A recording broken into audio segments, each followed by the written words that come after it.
Buenos días a todos. Primero les quiero decir que para mí es una alegría estar con vosotros este año, desde ese proceso que iniciamos en 2008.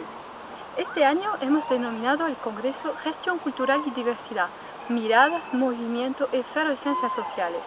Todas esas palabras indican una organicidad de la cultura, un sentido vivo de esta. Quería plantear y pensar todos juntos a qué nos referimos cuando hablamos de efervescencias sociales. Si tomamos la palabra efervescencia, se refiere a un fenómeno que se produce cuando ciertas sustancias se ponen en contacto.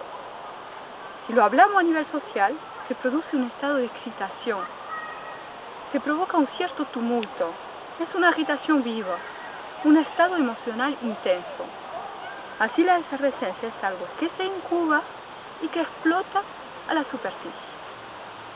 Podemos asociar esa noción a la cultura, porque recordamos, ya lo hemos dicho en todos los congresos, que la cultura es algo vivo, es una nebulosa, es algo fluido, es un movimiento, no está solidificado, por eso es vivo, es efervescencia, mueve la superficie. Las personas, los grupos, todos vosotros, con todas vuestras acciones culturales, educativas, artísticas, todos esos movimientos cotidianos, están moviendo la cultura, están ejerciendo una presión subterránea y explota como efervescencia, renueva, reinventa nuestra sociedad y todo lo petrificado que tenemos en ella. Entonces yo pregunto, ¿es posible gestionarlo? ¿Es posible gestionar efervescencias? Plantearía que más allá de gestionar, más allá de querer gestionar, podríamos pensar en fuerzas activas cotidianas, que están presentes en la sociedad, que están presentes por las personas que las están activando, generando estas efervescencias. Por ello, en ese movimiento podemos juntar, asociar, colaborar, movilizar para ofrecer a todo. Nos reapropiamos colectivamente de esa cultura, donde la efervescencia sería la fuerza que conmueve nuestras edificaciones. Lo tenemos como ejemplo simple, este propio seminario. Hace 3 años que lo estamos realizando, hace 3 años que nos unimos desde nuestros esfuerzos, desde lo local, desde las personas, desde iniciativas singulares y colectivas que se unen para generar esa efervescencia en la cual estamos participando todo hoy. Por ello la gestión no es para decir cómo, cuándo, para qué, dar imperativo, sino es estar en su tiempo, estar con las personas, unirse a los otros, formar un territorio abierto de lo diverso, donde nos entrespejamos todo desde nuestras potencias y nuestras fuerzas. Se podría más pensar entonces como iniciativa, como trayectos que dan sentido a la cultura, a nuestra existencia y a la vida. Maffesoli habla de centralidad subterránea.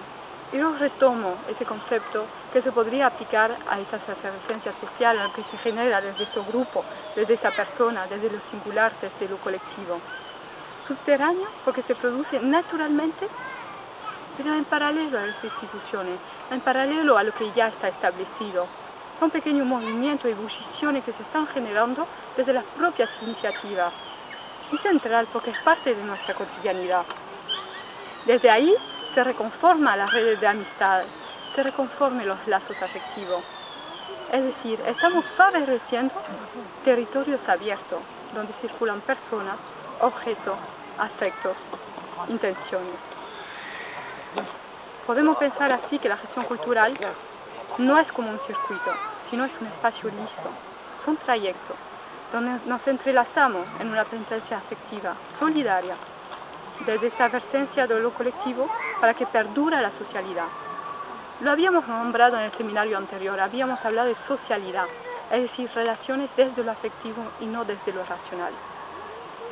Una gestión cultural que permita la socialidad no es formar circuitos cerrados, instituidos por poderes, es abrir territorio de lo diverso como el nombre que hemos dado a este seminario, es decir, poder estar uniendo desde varios grupos, varios colectivos, varias personas que desde su propia fuerza se están uniendo para favorecer la cultura.